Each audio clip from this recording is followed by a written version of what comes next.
அன்பான இதயங்களுக்கு இனிய வணக்கங்க.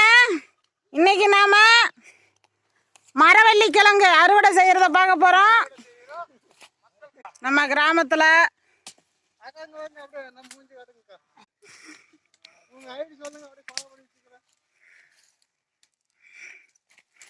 இது ஒரு வருஷத்து வெள்ளாமைங்க. இது மரவள்ளி விவசாயிகள் ஒன்றும் லாபம் கிடைக்கல, நாம இதென்னமே விவசாயம் செய்யல அப்படிங்கிறாங்க. வேலை ஆட்களும் கூலி போதுமானதா கிடைக்கல அப்படிங்கிறாங்க.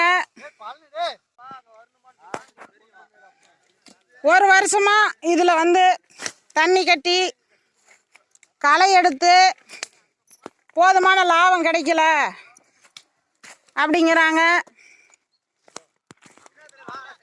மரவள்ளி கிழங்கு புது ரகமா வந்திருக்குது, அப்படி வந்தும் நமக்கு பயனில்லை அப்படிங்கிறாங்க விவசாயிங்க.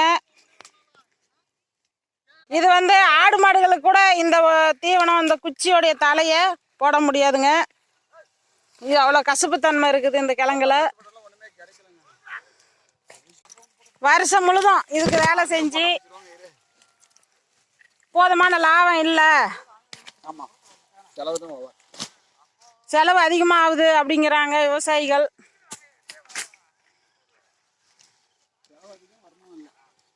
செலவு அதிகம், போதியமான வருமானம் கிடைக்கல அப்படிங்கிறாங்க. விளைச்சல்லாம் நல்லா தாங்க இருக்குது, ஆனால் போதியமான வருமானம் கூலி கிடைக்கல. மரவள்ளி கிழங்கு கிராமத்தில் இது குச்சி கிழங்கு அப்படின்னு சொல்லுவாங்க, சிட்டியில் மரவள்ளி கிழங்குன்னு சொல்லுவாங்க. மரவள்ளி கிழங்கு அந்த காலத்தில் கிழங்கு கருப்பாக இருக்கும், அது பர்மா கிழங்கு அப்படிம்பாங்க.